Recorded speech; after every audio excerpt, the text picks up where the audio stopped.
영상을 보기 전 구독, 좋아요, 알림 설정 부탁드립니다.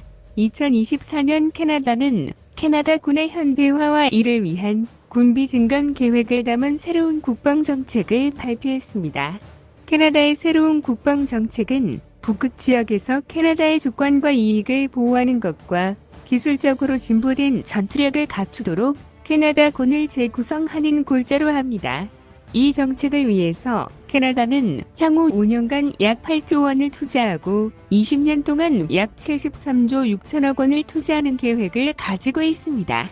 캐나다는 2023년 GDP 대비 1.3%만 국방 지출을 했습니다. 이제 이 비율을 2039년까지 1.76%로 늘리고 나토 국방비 기준인 2%까지 끌어올릴 장기 계획을 가지고 있다 합니다. 증가되는 군비로 캐나다는 크게 5가지의 프로그램을 진행시킨다고 합니다.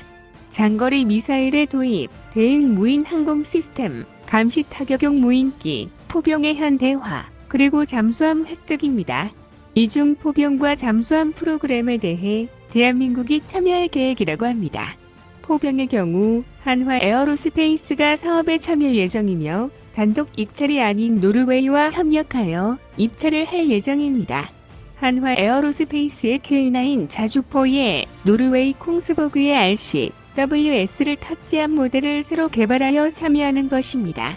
한화 에어로스페이스는 캐나다 오타와에서 2024년 5월 말 콩스버그와 캐나다 육군 사업 협력을 위한 업무 협약을 맺었습니다. 콩스버그는 현재 원격 사격 통제 체계인 RCWS의 세계 1위 점유율을 가진 회사입니다. 현재 28개국에 2만 개 이상의 RCWS를 공급하고 있기 때문입니다. RCWS뿐만 아니라 미사일도 개발하는 회사입니다. 적외선 열영상 유도 방식의 단거리 대함 미사일인 펭귄 대함 미사일, 2012년 개발한 아음속 대함 미사일인 NSM, 합동 타격 미사일로 불리는 순항 미사일인 JSM 순항 미사일, 미국과 합작하여 만든 지대공 미사일인 NASAMS를 현재 생산 판매하고 있는 회사입니다.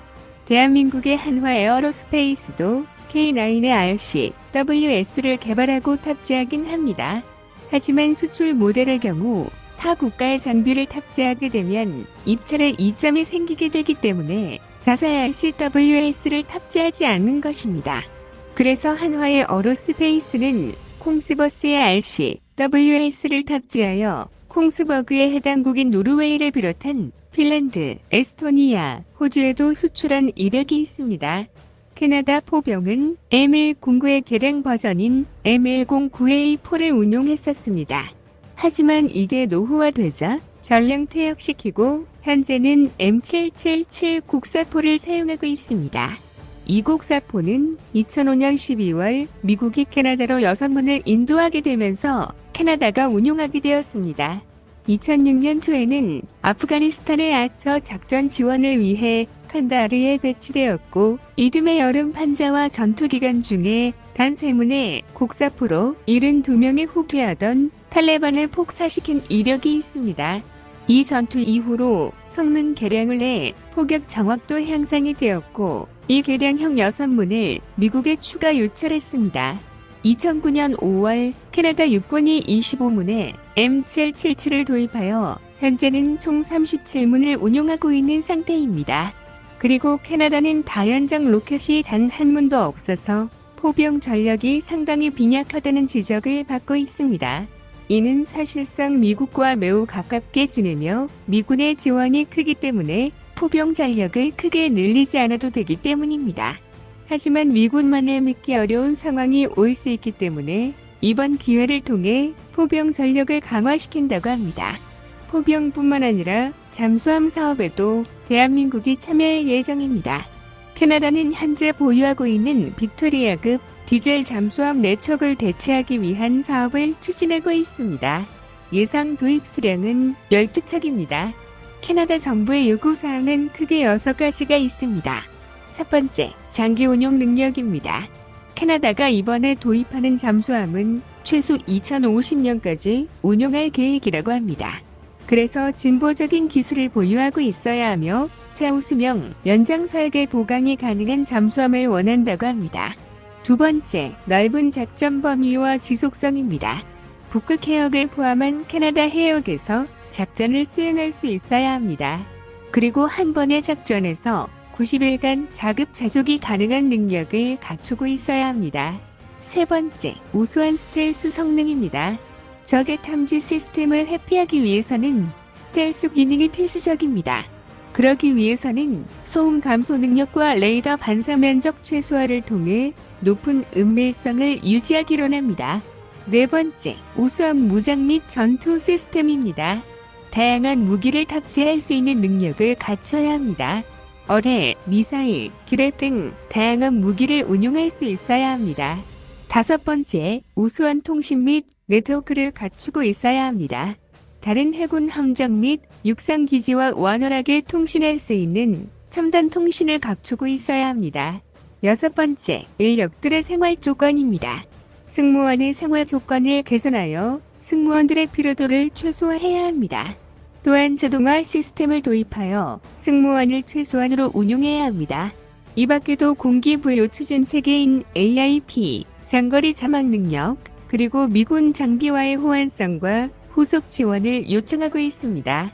그리고 캐나다 현지 중소기업 및 원주기업과 협력과 기술 이전도 매우 중요하게 고려하고 있습니다.